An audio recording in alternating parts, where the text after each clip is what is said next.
Ola, freaks! Despois do noso especial de Cronenberg, que foi un pouquiño denso e sisudo, a verdade é que funcionou como o carallo. Vamos hoxe con un temiña un pouquiño máis lixeiro. A ver, a cousa é que queríamos facer un programa dedicado ás viaxes no tempo, pero iba a ser too much, ia se nos ir das mans.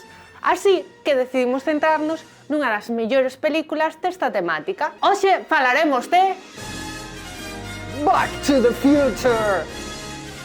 Que dicir desta película que enamorou dunha maneira desproporcionada a tanta xente e que deixou unha pegada indelével nos nosos corazóns freaks. Comecemos co director, Robert Zemeckis, colaborador habitual do bo de Steven Spielberg, que foi o produtor da cinta, e director de filmes como Who Framed Roger Rabbit, Cast Away ou Forrest Gump. O guión foi escrito tanto por Robert Zemeckis como por Bob Gale, de quen realmente xurdiu a premisa do filme. O caso é que Gale estaba un día en casa dos seus pais moi aburrido e pensou: como sería ir ao instituto con meu pai? Sería o friki da clase ou o quarterback do equipo?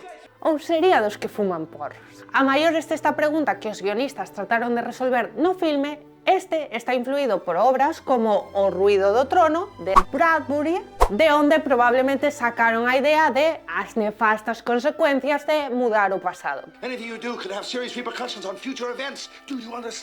Outra influencia puido ser de Time Machine.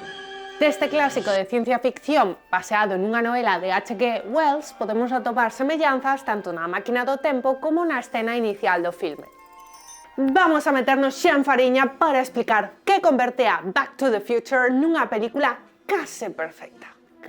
Un guión redondo, todo está super ben fiado.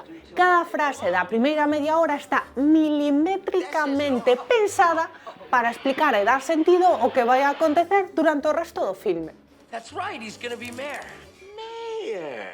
Estamos ante un exercicio maxistral de linguaxe audiovisual. Tomemos como exemplo a primeira escena da película. Vamos a analizala polo miúdo porque está chea de detalles. Comezamos vendo uns reloxos que nos indican o tema sobre o que trata o filme e tamén nos achegan certa información sobre a persoa desa casa. É unha persoa obsesionada co tempo.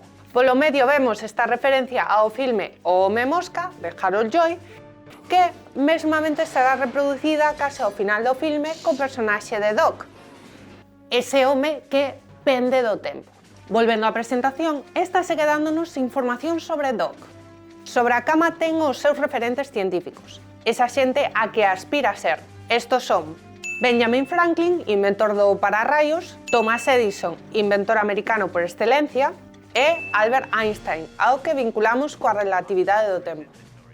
No seu conxunto, esbózasenos a un personaxe que é desordenado, pero que, ao mesmo tempo, é inventor de trebellos con máis ou menos fortuna.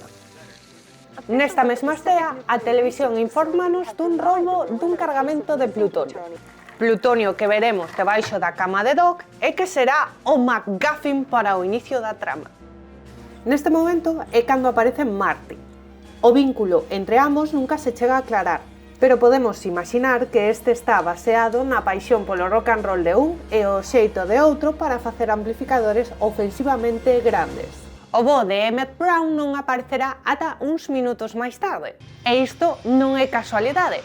Doc amosa a súa cara por primeira vez cando ten lugar a aparición estelar do DeLorean, o seu fillo, e eixe fundamental da maxia do filme. Un elemento tan molón que todo o mundo quería mercar un cando saía do cine. Máis cousas. Se hai algo que gusta a calqueira cinéfilo son as referencias. En esta película hai alusións á cultura popular a cholón. Hai referencias a figuras do rock and roll, como poden ser Van Halen ou Chuck Berry. Temos tamén referencias ao cinema de ciencia ficción.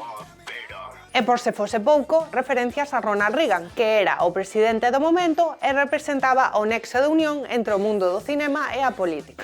Ronald Reagan, the actor? A banda sonora do filme foi outro puntazo máis. Huey Lewis compuxo un par de cancións do filme mentras que estaba The Power of Love, que supuxo un éxito rotundo na radio formulada que era. E como non, está esta maravilla composta por Alan Silvestri, que ficará para sempre nos nosos corazóns freaks.